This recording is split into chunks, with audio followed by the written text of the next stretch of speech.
Boa noite, irmãos.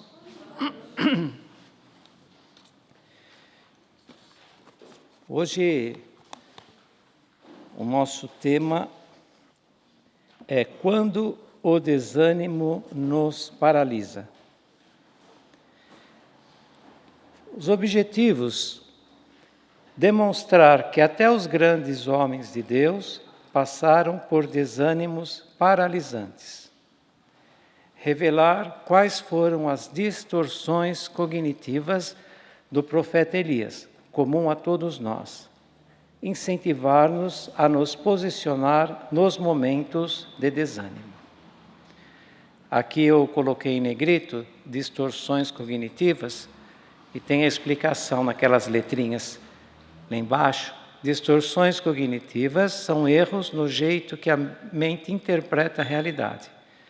É quando o cérebro tira conclusões tortas, distorcidas a partir dos fatos.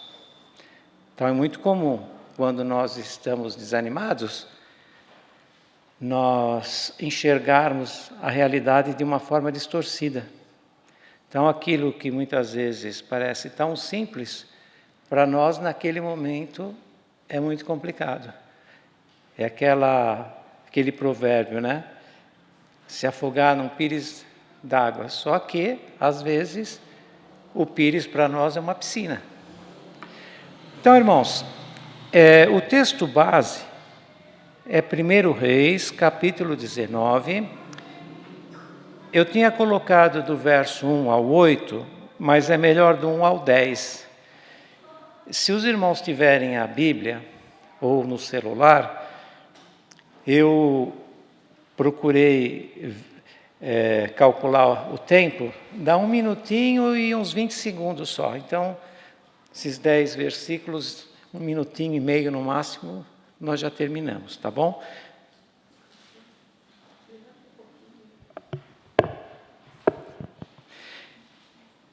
Porque aí fica mais fácil de contextualizar, tá bom? Os irmãos que quiserem abrir no celular também. Então, 1 Reis, capítulo 19, do verso 1 ao 10. E Acabe fez saber a Jezabel tudo quanto Elias havia feito, e como totalmente matara todos os profetas à espada. Então Jezabel mandou um mensageiro a Elias a dizer-lhe: assim me façam os deuses, e outro tanto, se de certo amanhã, a estas horas, não puser a tua vida como a de um deles. O que vendo ele, se levantou e, para escapar com vida, se foi e veio a Berseba, que é de Judá, e deixou ali o seu moço.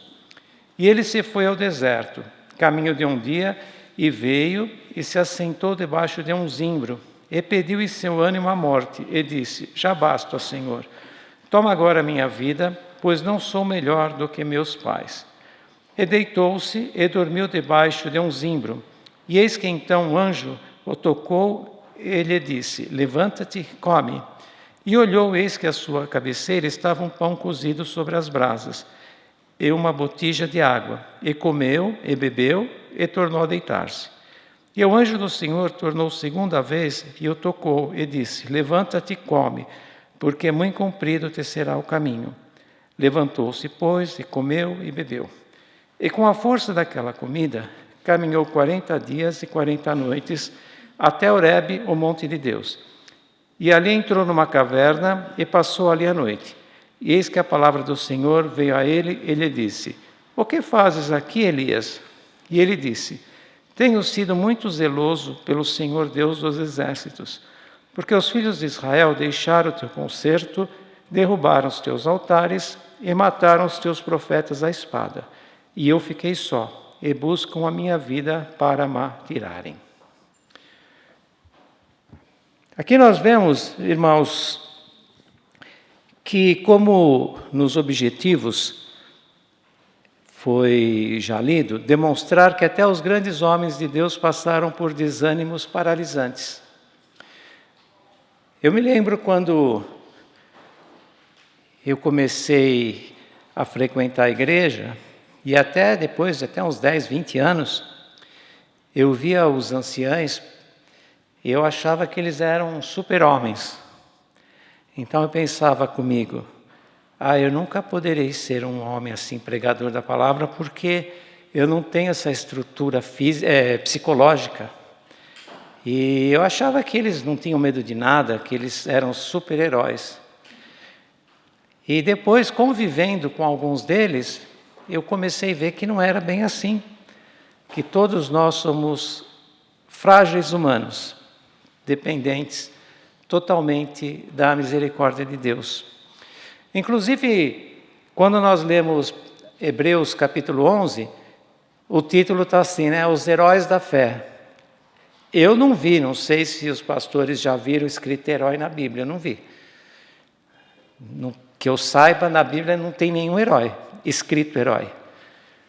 E ao contrário, todos os personagens bíblicos são desnudados. Deus permite que as suas fraquezas, os seus pecados, as suas falhas sejam transparentes para quem está lendo, para ver que todos nós somos iguais. Por isso que fala, né? Elias era um homem sujeito às mesmas paixões que nós. Então, o primeiro item aí que eu gostaria de falar para os irmãos é a respeito disso, né? Grandes homens de Deus, depois eu queria pôr até entre aspas, né? Então, só Jesus que é grande entre nós. Todos nós somos pequeninos, frágeis humanos. Eu costumo falar, Senhor, tenha piedade da minha miserabilidade. Quando eu falo assim, distorções cognitivas, irmãos, como eu já havia dito, existe a realidade, mas existe a forma que nós interpretamos. Por isso que nós não podemos julgar as pessoas pelos seus sentimentos, pelas suas emoções, porque nós não estamos dentro da cabeça daquela pessoa. Por isso que um psicólogo, um psicoterapeuta, ele nunca julga quando o seu paciente está falando. E não tem como nós medirmos também as emoções, o sofrimento, não dá para medir sofrimento. Às vezes as pessoas falam, nós estamos contando, né? Falam, eu entendo, eu sei o que você está passando, não sabe. Nós falamos assim, né? Eu sei o que você está passando, ou imagino, mas é impossível. É a mesma coisa que eu chegar para os irmãos e falar assim, suponhamos que os irmãos não sabem o que é uma laranja. Aí eu começo a explicar o que é uma laranja. Será que vocês vão conseguir sentir o gosto da laranja só eu explicando como que é o gosto da laranja? Não dá. E os nossos sentimentos e emoções é a mesma coisa. Por isso que não podemos julgar quando uma pessoa está passando por determinadas situações, falar, aquele irmão, aquela irmã lá está sofrendo por nada. Não, cada um tem, né, uma forma de interpretar a sua condição. Vamos ler a introdução, irmãos? Há batalhas que acontecem diante de multidões, porém há outras que ocorrem apenas na nossa mente. É isso que eu acabei de falar. Elias, um dos maiores profetas do Antigo Testamento, enfrentou reis. Os reis que ele enfrentou foi Acabe e o seu filho Acasias. Acabe, os irmãos sabem, que era o esposo de Jezabel, uma adoradora de Baal.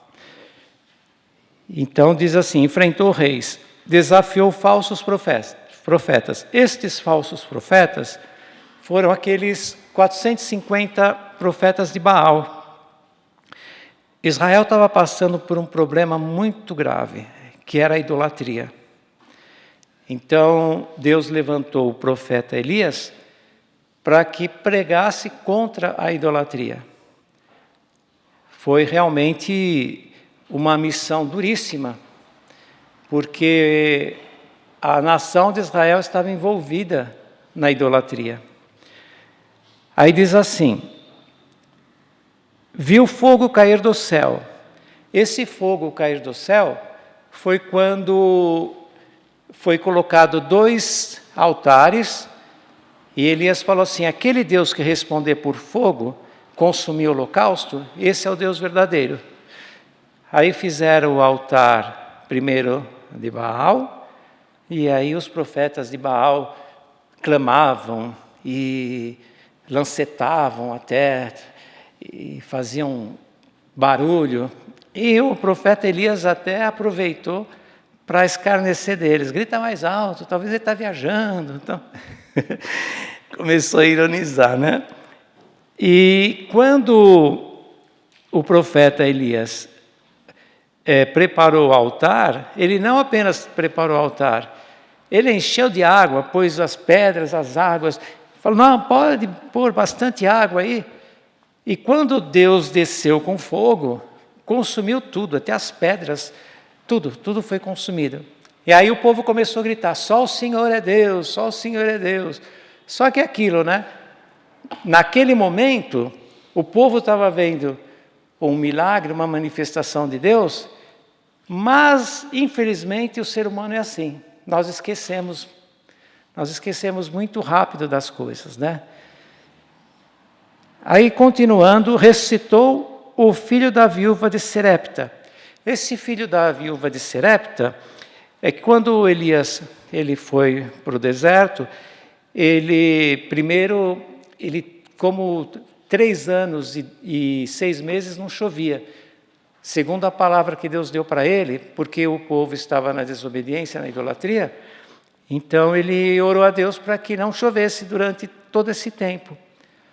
E Elias, Deus mandou ele para um riacho de Queribe, salvo erro, e ali ele ficava sendo alimentado por corvos que levavam carne e pão para ele. Então já tinha o ribeiro, ele bebia da água do ribeiro e comia o pão e a carne que os corvos levavam. Só que chegou um momento que o riacho secou. Aí Deus falou para ele: vai para Serepta. Foi aí que tinha uma viúva. Ele, chegando na casa da viúva, ele pediu para que ela fizesse um bolo para ele. E ela falou: olha, eu só tenho um pouquinho de azeite e um pouquinho de farinha. Ele disse assim: faça primeiro para mim e não faltará nem o azeite nem a farinha. E assim foi feito. Ela fez o bolo para o homem de Deus, né, para o profeta, e a farinha e o azeite se multiplicava, não faltava mais. Então, aí, o filho dessa viúva, depois de um certo tempo, veio a falecer. E Elias, Deus se usou dele para ressuscitar esse menino. Então, ele viu várias, né, maravilhas, sinais, prodígios, quantas coisas que ele viu. Só que, depois de ter visto tudo isso que foi falado, ele fugiu de Jezabel. Então, os irmãos veem que, como ser humano, ele chegou num momento de desgaste, desânimo total. E, nesse momento, ele estava pedindo a morte, ele queria, como nós lemos lá, né? Ele pediu a morte. Aí ele diz assim: Senhor, leva-me, não sou melhor do que os meus irmãos. Porque ele sabia que Deus ia levar ele, ia arrebatá-lo, né? E com certeza, não é nem o medo da morte que ele tinha, porque ele pediu: Senhor, me leva. Com certeza ele estava com medo de alguma atrocidade que Jezabel fizesse com ele. Alguma tortura, alguma coisa assim. Então ele falou: me leva, como dizendo, leva logo antes que aconteça alguma coisa. Nós vamos ver então, irmãos, eu dividi aqui em 5 distorções. Como eu disse, o que são essas distorções cognitivas? São as formas que Elias via, ou melhor, interpretava a realidade. Então vamos ver o primeiro. O esgotamento distorce a percepção. Elias foi para o deserto, como nós vimos aqui, né? Ele foi para o deserto, deixou até seu moço, que os profetas eles tinham sempre alguém como um servo deles, que acompanhava para ajudá-lo nas suas peregrinações, nas suas missões, quando ele deixou já o seu servo, como dizendo, né, estou indo embora, acabou. E aí ele deitou aí embaixo desse zimbro. O zimbro é uma árvore meio retorcida assim. E como nós vemos aí, apareceu o anjo para ele, ele comeu, bebeu, depois dormiu de novo e não queria saber mais de caminhar. Para ele estava tudo já terminado. Por isso que ele fala, diz assim, ó, o problema não era apenas espiritual, era também emocional, físico e psicológico. Eu queria explicar essa parte aqui, irmãos. Eu me lembro que quando eu estava numa outra denominação, essa parte emocional e psicológica, eles não aceitavam muito. Então, assim, a pessoa estava muito ruim, taca a oração em cima dele, e vai em oração, e vai fazer visita, e vai servir a Deus. Mas naquele momento, os irmãos viram aqui que o anjo começou tratando do corpo dele, levou água e levou pão. E não foi também repreendendo ele. Ô Elias, homem de pouca fé, sai daí, Deus fez tanta coisa por você, não. Alimentou o quê? Primeiro o corpo dele. Então eu fiz questão de colocar aqui, irmãos, as distorções cognitivas, porque hoje eu vejo que aqueles irmãos lá do passado, eles falavam tudo que era espiritual. Estou passando uma prova espiritual. Acho que vocês não iam ouvir essa expressão, né? Prova espiritual era algo assim, tudo era prova espiritual, que era o quê? Era alguma tribulação, algum problema emocional, algum momento, algum problema psicológico. E quando são problemas assim, claro que Deus ele pode fazer todas as coisas, mas é interessante que quando nós temos uma dor física, nós vamos ao médico. E quando é emocional, é psicológico, aí parece que não pode. É algo que, ainda hoje, tem muitos evangélicos que acreditam que até que fazer psicologia não é coisa de Deus. Eu já ouvi até falar assim, psicologia não é coisa de Deus. Quer dizer, não tem nada a ver, né? Porque nós somos corpo, espírito e alma. Então nós temos a parte nossa física, psicológica e emocional. Por isso que, muito mais o pastor Elias, que está aqui, que sabe muito bem disso, e a irmã Iracema, né? Nós temos um pastor que é psiquiatra e a esposa que é psicóloga. Então, eles sabem bem do que eu estou falando. Quando há necessidade, temos que tratar ou a parte psicológica, às vezes, né? Ou até psiquiatra ou psicólogo. Isso é natural. Agora, por que Elias ele foi para o deserto e estava desistindo de tudo? Por causa do desgaste. Os irmãos, vejam bem, às vezes nós passamos por um processo e quem vê é a mesma coisa que tirar do contexto. Se nós pegarmos aqui um versículo fora do contexto, a interpretação pode ser totalmente fora. Se nós analisarmos um determinado acontecimento de uma pessoa, nós não sabemos o contexto. Então é aquela gota d'água. Elias estava assim, faltava uma gotinha d'água lá para que o copo enchesse totalmente. Por isso que aqui diz assim, ele já tinha enfrentado tantas coisas, e perseguições, conflitos, pressão espiritual, desgaste físico. Chegou um momento que, como ser humano, não aguentou. Nós vemos que até o Senhor Jesus, naquele grande tormento, sofrimento que ele já estava antes de ir para a cruz, não que ele temia ir para a cruz, morrer na cruz, que era até normal, naquela época, muitas pessoas morrerem na cruz. O sofrimento de Jesus foi infinitamente mais do que o sofrimento da cruz. Foi de receber o pecado da humanidade. Então nós vemos que o próprio Filho de Deus, como era 100% homem, 100% Deus, ele passou tal aflição que o seu suor transformou-se em sangue. Na aplicação, irmãos, está escrito assim, embaixo do 1, né? O 1, depois a aplicação. Há pessoas que amam a Deus sinceramente, mas estão emocionalmente exaustas. Por isso, o cansaço altera a percepção, a interpretação e as emoções. Nem sempre é falta de fé, é uma alma sobrecarregada. Depois, no item 2, o medo faz a dor parecer definitiva. Basta, toma agora, ó Senhor, a minha vida. Naquele momento, irmãos, para ele acabou tudo.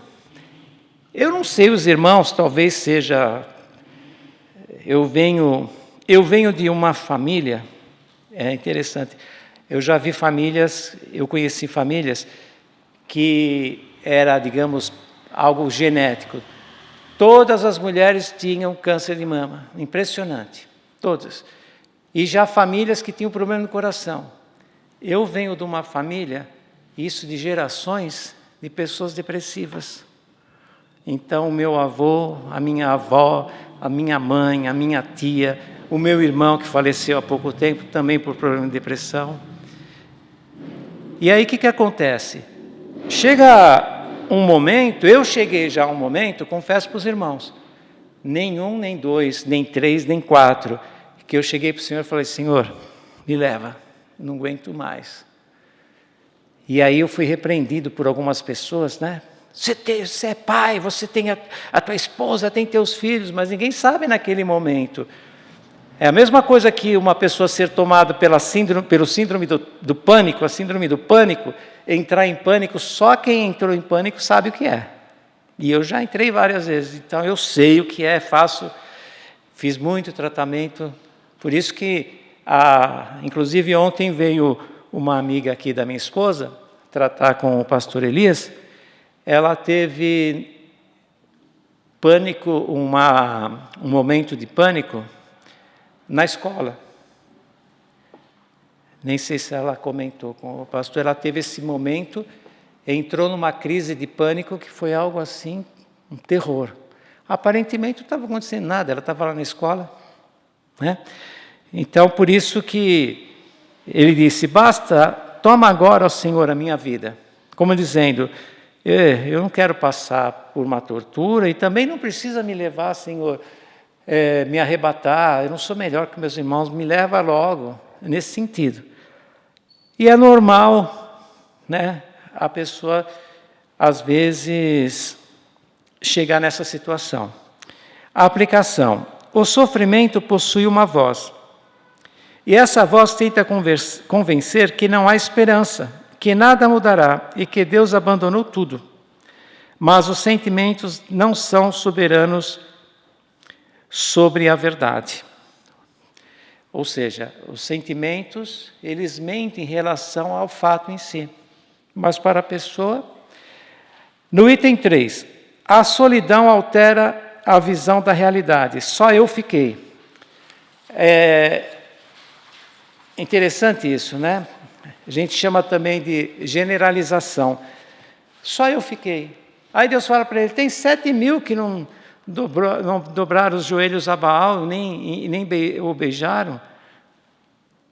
Obadias mesmo, que trabalhava, que era um servente do reino, do caso do rei Acabe, ele mesmo tinha escondido 100 profetas de Deus. E naquele momento da dor, Elias disse, só eu fiquei. Então, naquela hora da aflição, nós não vemos nada pela frente. Só eu. É a mesma coisa quando nós estamos numa dificuldade, as coisas só acontecem comigo.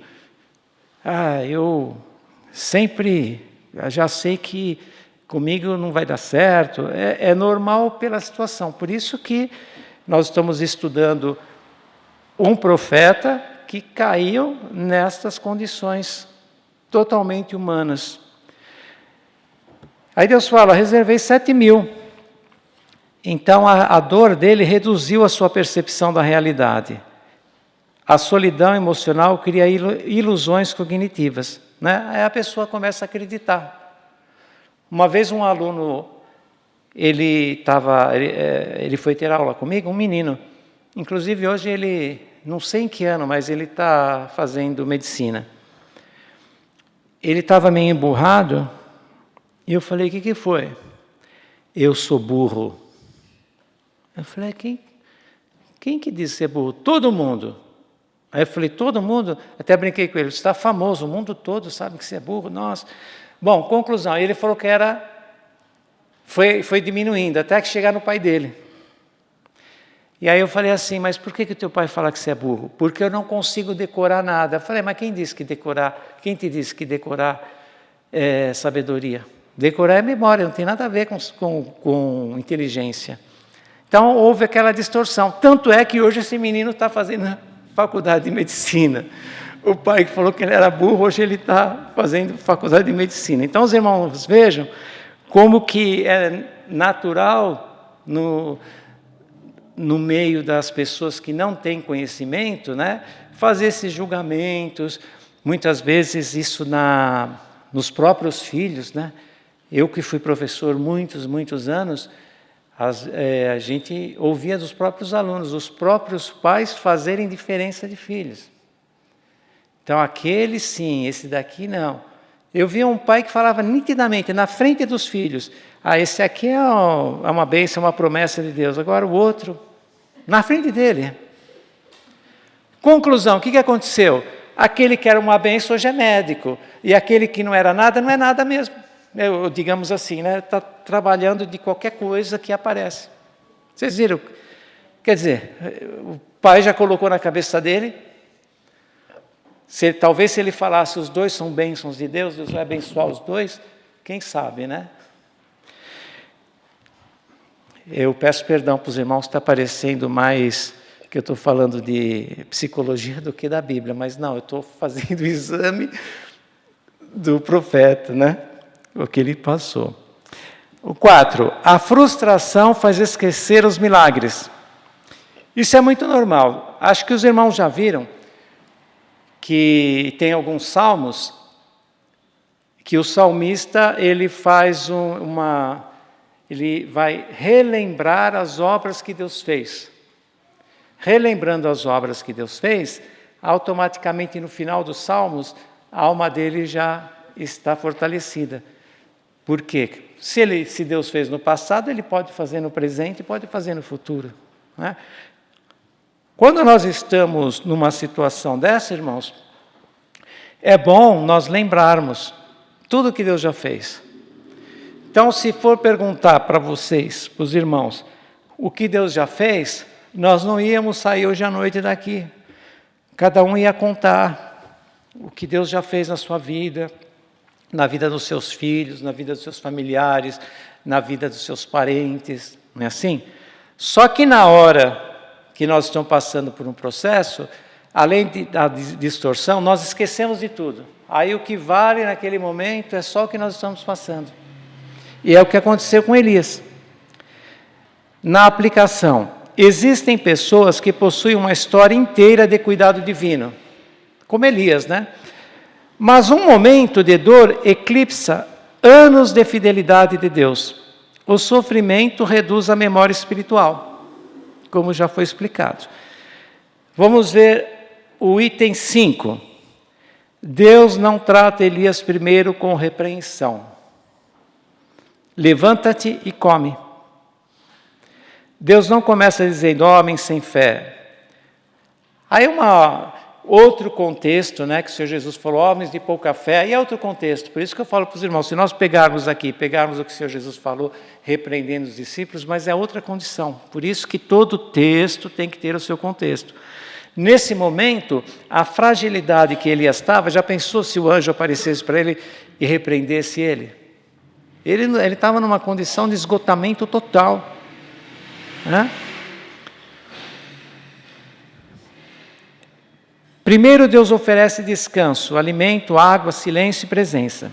O Senhor trata o homem inteiro, porque até o corpo influencia a alma.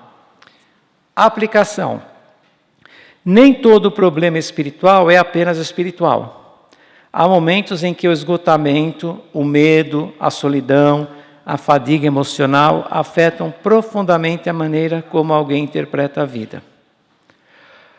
Um dos objetivos também aqui, irmãos, que eu quero deixar bem claro, é a respeito de quando esse desânimo nos paralisa.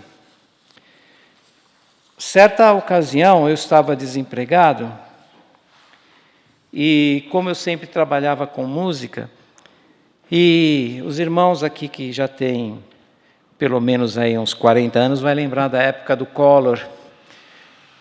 As escolas que eu trabalhava, elas tinham até 4.000 alunos de música. Era normal, todo ano se formar 90 pessoas, 100 instrumentistas. Aí veio essa época aí do Collor, resumindo, foi caindo, até que chegou um momento que eu não tinha emprego mais. E eu não sabia fazer nada, eu tinha feito faculdade de música, tinha feito pós-graduação em música, a vida inteira com música. Chegou um momento que eu não sabia fazer nada. E eu me lembro que eu cheguei a um ponto, a minha esposa saía para trabalhar, e eu confesso, eu não tinha força nem para fazer nada. Eu ficava no sofá e confesso, pedindo a morte. Não via saída. Aí um dia minha esposa falou assim para mim, você não gosta de literatura, você não gosta de ler? Por que você não faz uma faculdade de letras? Eu falei, mas como que vai pagar? Aí ela falou assim, vê que ter uma esposa, uma adjutora mesmo, ela falou, vamos que eu vou te ajudar. Aí eu comecei a fazer a faculdade de de letras, chegou um momento que não tinha dinheiro para pagar. Aí eu falei, misericórdia, entrei nessa agora. Bom, aí de uma forma ou de outra, quando eu estava no 2º ano, a minha esposa trabalhava numa escola particular, e nessa escola, como meus filhos estudavam lá, eles não pagavam, eles tinham bolsa, porque quando o pai ou a mãe é professor, os filhos têm bolsa integral. Mas só que a escola estava para falir. Olha que situação, a escola estava para falir. E eu recebi um telefonema, eu estava no 2º ano de letras, e o diretor falou assim para mim, você não quer vir dar aula aqui? Aí eu falei, mas eu estou no 2º ano e tal. Ele falou, não, mas por lei você pode. Aí eu pensei comigo, eu vou lá, eu precisava fazer estágio, eu falei, que bom, assim eu já faço o meu estágio. Só que, claro que fazendo estágio eu não ia ganhar nada. Quando eu cheguei lá, irmãos, acreditem em mim, tinha salas que tinham 3 alunos, e desses 3, um pagante. A situação era precária. Mesmo assim, ele falou para mim, eu vou te pagar, te registrar como professor aqui. Da mesma forma. Então, eu fui registrado, de uma hora para outra eu peguei diversas aulas, muitas aulas, e dava aula para meus próprios filhos. Só que como o negócio estava feio lá, o que eu fiz? Eu peguei um monte de panfletos e me perdia, saía mandando panfleto para todo mundo, né? Pensando, claro, também em mim, se a escola fecha, eu também estou fora. E o que aconteceu? Eu comecei a falar na igreja. Tem uma escola lá boa, tal. Na verdade, é uma escola boa, né? Conclusão, a escola começou a crescer. Algo assim, hoje, os irmãos podem procurar, a escola chama Colégio Brasiliense, no Jardim Independência. Cresceu umas 10 vezes mais agora, né? Então, era um punhadinho de alunos, e o diretor e a diretora só tinham prejuízo, mas como eles já eram aposentados, e eles ganhavam bem, eles tiveram aquilo como uma motivação, porque eles não tinham nada que fazer em casa, então vamos montar uma escola. Ao mesmo tempo, Deus me abençoou lá, fiquei 13 anos lá, abençoou a escola, ainda minha esposa está lá quase 30 anos nessa escola, e o Senhor fez isso, irmãos. Só que no momento que eu estava passando aquela situação, eu confesso, eu estou errado, não é para seguir o que eu estou falando, mas eu falava, Senhor, me leva por piedade, me leva, porque eu não via saída, não sabia fazer nada. Aí podia falar, você podia então trabalhar na feira, sei lá, em qualquer lugar. Só que na hora, a gente fica com a mente, eu fiquei com a mente fechada, não sabia o que fazer. Então, irmãos, quando nos paralisa, nós temos que lembrar de tudo isso que o profeta passou e nos levantarmos. Uma das propostas é justamente isso. Hoje, eu enviei um vídeo para o pastor André, e eu vou contar para os irmãos. Tem um menino, mocinho, ele está fazendo direito agora. Ele foi meu aluno há uns 2 anos. Agora ele já está fazendo a faculdade de Direito. E ele tem um dom de Deus para evangelização, que é coisa do outro mundo. E os vídeos dele, acho que tem já 1 milhão de visualizações, coisa assim. Até os irmãos podem procurar. Henrique Turi, pode procurar no Face. E eu peguei esse estudo e mandei para ele. Aí ele me fez um vídeo, mandei para o pastor, falou assim, irmão, olha só como que... Ele falou, professor, né? Professor, olha como Deus faz. Ele vai lançar um livro agora,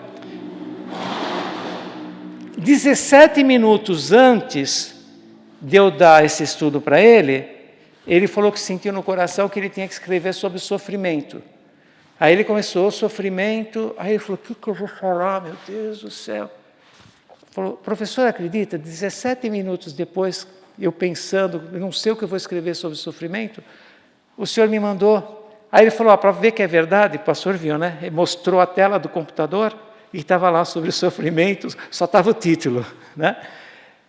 Então, eu conto isso para os irmãos, igual eu falei para o pastor André, não é por vanglória, é para saber, irmãos, que Deus está na nossa vida todos os momentos.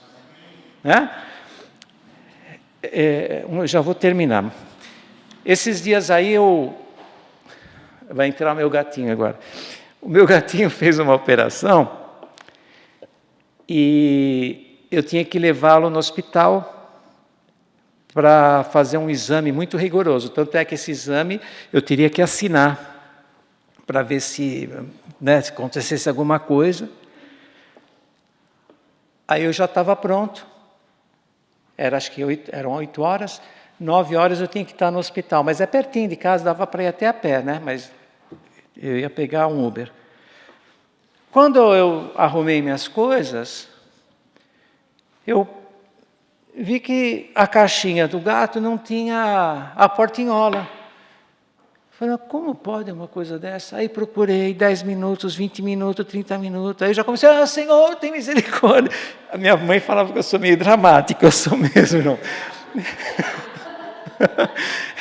A minha camisa suou de tal maneira que estava para torcer, Senhor, eu vou perder a hora. E foi 10 minutos, 20 minutos, 30, 40, 50, chegou uma hora, falei, não tem condições, eu não acho.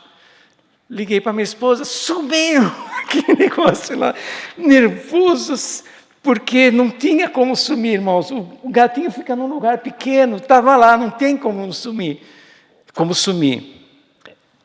Aí eu liguei, falei, não dá para eu ir. Desmarquei. Foi desligar o celular, eu olho para onde? Justamente para a portinhola na minha frente. Aí eu fiquei ao mesmo tempo, falei, Senhor, o que é isso? Aí eu contei para umas pessoas, falei, olha, sabe que às vezes Deus livra a gente não sabe nem do que. E eu acredito, irmãos, eu aprendi a ver a Deus nas mínimas coisas. Tudo bem, eu perdi o dia lá, marquei outro dia, mas irmãos acreditam, foi eu ligar, a portinhola estava no lugar que eu olhei 1000 vezes. Então, eu digo isso para os irmãos para ver, tanto esse sinal que eu falei, né, desse estudo, irmãos, para ver que Deus, Ele está na nossa vida. Nós não percebemos às vezes, porque a nossa mente não alcança. Eu digo, no caso, muitas vezes até a espiritualidade, nós não sabemos muitas coisas, né? E esse estudo é justamente para nos levantar o nosso ânimo. Conclusão. O capítulo 1 Reis 19 não mostra um profeta fraco, mas um homem cansado, ferido, confuso, com medo. E mesmo assim, Deus não o abandona. Deus continua encontrando pessoas dentro de cavernas emocionais, cansadas, desanimadas, ansiosas, sem perspectiva. Se essa é a sua condição nesta noite, coma deste pão, viu, irmãos? É deste pão. E beba desta água. Aí não podia ser melhor de fechar com chave de ouro, né? No mundo tereis aflições, mas tem de bom ânimo, eu venci o mundo. Se Jesus falou isso, então, né? Para terminar, Deus te ama e esta igreja também. Deus seja louvado. Amém.